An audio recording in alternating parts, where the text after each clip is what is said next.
Hello lifters and non-lifters. I made myself a promise to upload a YouTube video for every single day throughout the month of August, and I know it may seem like I failed myself, but I actually did not fail myself. YouTube shorts count as well. You may or you may not be asking yourself why I stopped making my everyday vlogs, and the answer is pretty simple. No one was watching them. To be honest, I actually kind of hated them myself because I felt like I was not being myself in those videos, and it just wasn't really my kind of style to do. Because let's be honest, YouTube shorts are much less high maintenance, okay? I wasn't proud of my videos at all, and I kind of feel like you guys don't even know me, so you don't know what to expect from me.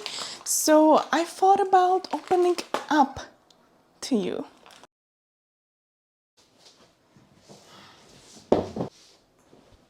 You know it's getting serious. When I sit down, I put my hair up and I brought my laptop so I can look at my notes. So if you didn't guess yet, today's video is all about my fitness journey. I hate opening up. I hate talking about serious topics online. I don't like opening up about my past, and no one's ever heard this story except my boyfriend. If I'm like overly funny, it's because I'm dealing with anxiety. Everyone always asks when and how I started working out, and the truth is never a simple answer. So if this video is very long, I'm so sorry. I hope your attention span will handle it. If not, I'm sorry, okay? So let's just start when I was a little kid. Because my first body image struggles started in kindergarten. When I was literally 5 years old. I wish I was joking. I was always a bigger kid, and I don't mean necessarily that I was fat, because looking back at my pictures from when I was a kid, I don't understand how I was bullied for being fat, because I was not fat at all. I would love to show my pictures here. Actually, I would not love to show my pictures here because that's exactly the reason why I'm not going to show them. I just don't feel comfortable putting my baby kid pictures on the internet. I feel like that's just weird to me. Okay, I'm sorry. But mind you, I was not a fat kid. I was kind of chubby. I was always taller. I was taller than all the boys. I was taller especially than all the girls. So I was just picked on. Now, understand, I'm an Aquarius sun, so I'm not really sensitive, but my rising is a Pisces, and Pisces are very sensitive. It really got out when I was a little kid. First body image struggles started when I was 5 years old. Everyone was always bullying me. They had a special little nickname for me. Yeah, I cried throughout most of kindergarten. Fast forward to middle school. First years of middle school, when you are from 6 till 12, there were always some kids making fun of me, and I would always secretly cry in the bathroom. There are always bullies, always. Not matter if you are fat, it doesn't matter if you are tall, skinny, it's just a character development. Sorry for the little change of setup, but your girl needed to go poop, but I'm back. At the age of 12, I was pretty sure I handled all my self-image fine, I was just not caring. But if you were out there in 2013 and 14, you know about Tumblr. If you did have a Tumblr, you already know where the story is going. Hopefully I did not forget to put a trigger warning at the beginning of this video, but if I did, this story will obtain eating disorders and stuff like that. So if you are triggered by these things, it's better to skip this whole video. Most of my journey into fitness is about that, so yeah, sorry about that. At the bright age of 12, I decided to make a Tumblr blog. I remember how it was called, I remember everything. It was called Artsy Princess. Actually, someone stole my blog, so if you search artsyprincess.tumblr.com, my blog will not pop up because someone actually hacked my account when I was like 16, I think. Back in 2013 and 14, there was no such thing as like censoring at all. I stumbled upon like some questionable blogs. If you went through the same thing as me, you know that these blogs were like pro-anorexia, pro-bully type of blogs. Some people would call it pro-ana type of shit like that. Yeah. Let's cut this story very short. I found a lot of inspiration from these blogs. Like these blogs were like my trigger to fall into that. And I was about 12 years old. A couple of weeks ago, I actually stumbled upon my journal. And it actually inspired me to do this video. And the journal shocked me. I was journaling about my eating habits. I was eating a few peanuts with grapes a day. I remember, and this is actually not funny, this is actually pretty sad. I was about like 14, or maybe like 13, 14.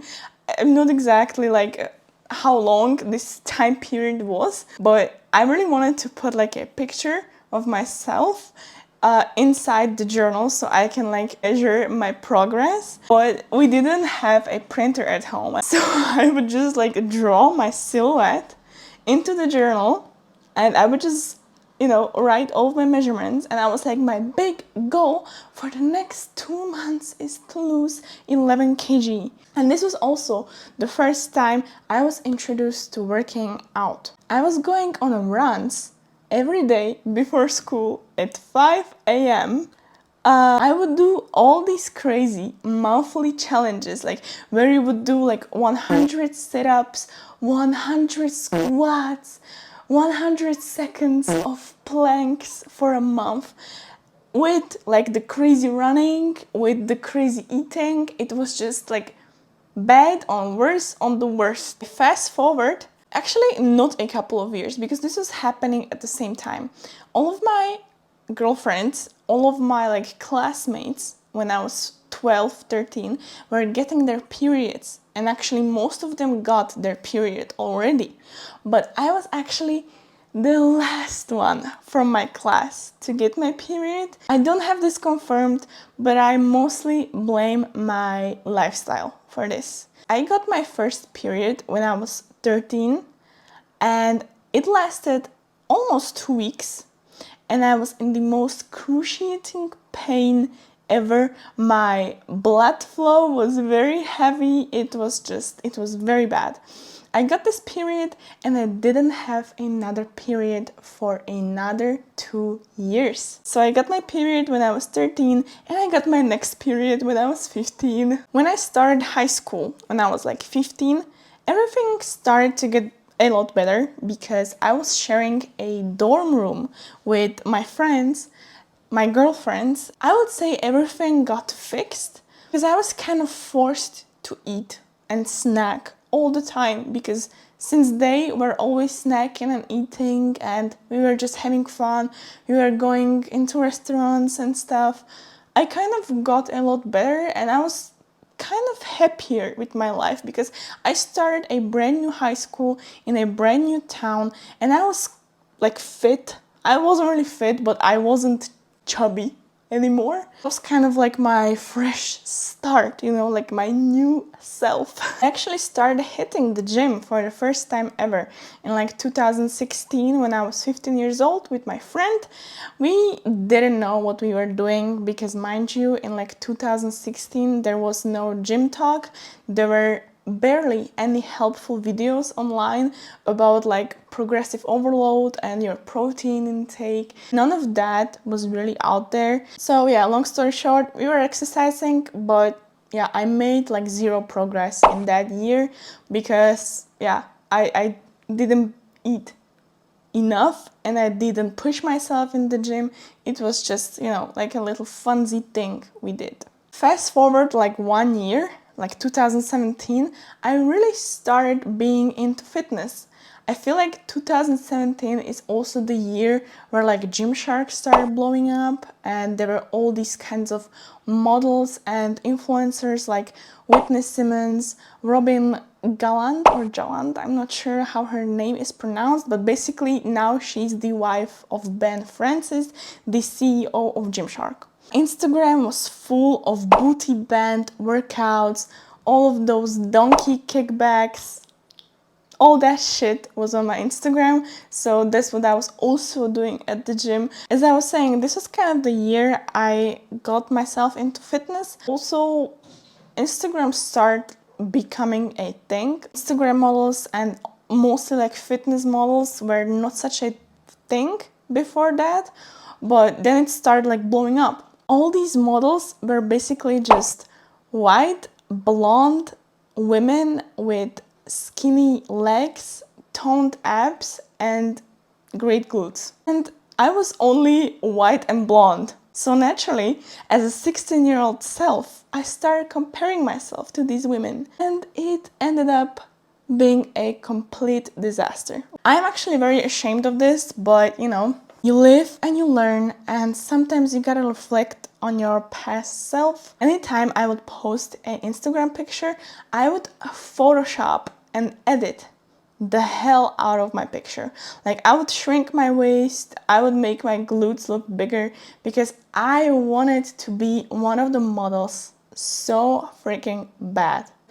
I thought there was something wrong with me back then. So yeah, I'm not proud of this, but as I said, you live and you learn. Let's fast forward to another couple of years because I don't want to bore you to death. Let's enter the year 2020. In this year, I actually moved in with my boyfriend, which I'm living till this day. And it's also the year where COVID-19 hit Slovakia. I was actually like working out on and off till then, but when all the gyms got shut down, it really hit me physically, but mostly mentally.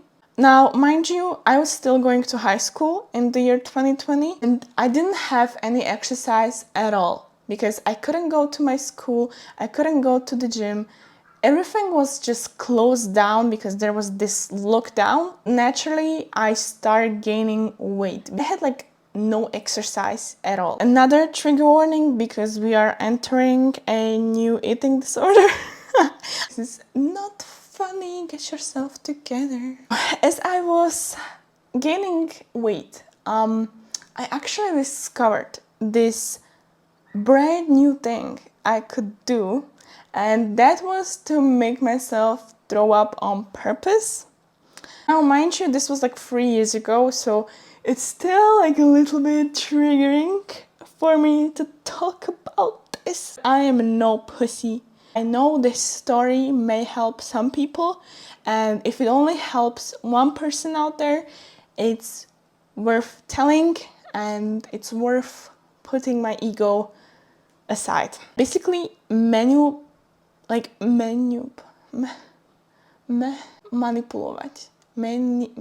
Manipulate. I basically made myself believe that it was a completely like organic thing to do. Like, it was like there was nothing wrong with that because like I was eating food and later that day I would make myself like throw up. Like, what's wrong with that, right? Now, this was continuing for a while until I burst into tears in front of my boyfriend, and I just kind of confronted myself in front of him because I feel like deep down my subconscious knew I was doing something very wrong, so I needed to get it out of my system. This was the year 2020, very wonderful, yeah. We upgraded to another eating disorder, but let's just go straight into the positive thing. The positive thing is the year 2021, so 1 year later. My boyfriend started powerlifting in that year, and I fell in love with that sport almost instantly. I didn't know it existed until 2 years ago, but it was like a, true love. when I saw squat, bench, and deadlift. I was obsessed with that sport like straight away. I was his #1 fan, going to all the meets he was attending, and I fell in love with the community, with like how supportive the people were to each other. I saw women and girls compete, and it was such a big motivation to me because all these women were so strong, and me, myself, and I could barely lift anything back then. Like I struggled with a 40 kg squat back then because I was weak, I was scared to eat, and even if I ate something, it would just get out of my system. So in April of 2022, I actually got my very first powerlifting coach. Yay! Start training in power building style, which means it's still like powerlifting, but you still have like a lot of volume in your accessories, so you are actually like putting on muscle mass as well. I'm not exaggerating at all when I say that this sport saved me. I don't know where I would be, if I didn't get help. I didn't get any professional help at all because I was struggling about opening up about this topic, and I still am. As I said in the beginning of this video, it's very hard for me to be vulnerable. I know it may save some people, and especially young girls, because you are not alone. If you feel like you are not getting better, I would suggest getting professional help, or at least someone you could talk to. I had my boyfriend there for me. I wasn't really comfortable sharing this with my parents. I'm not still like this day, because I don't know, I don't want to talk about it. I don't want to cry in front of them. It's just hard for me. But yeah, always ask for help. It's not a shame. And aside everything I was just talking about, I want to talk about my physique change, because I was working out basically most of my life, but I literally started seeing results 2 years ago when I started powerlifting, like when I started taking it semi-seriously, and I was not afraid to eat. I was not afraid to lift heavy. Moral of the story is, don't be afraid to eat. Eat your protein, eat your carbs, and lift heavy in the gym. Progressive overload, that's the main thing, basically. Okay, so thank you for listening to my story. I hope I didn't bore you to death, because, sometimes it's really hard to get it out of my system. But if you enjoyed this video, if you want to share your story with me, my DMs are always open. Please slide into them. I am very happy to listen to you. That's it for today's video, and I will catch you in the next one.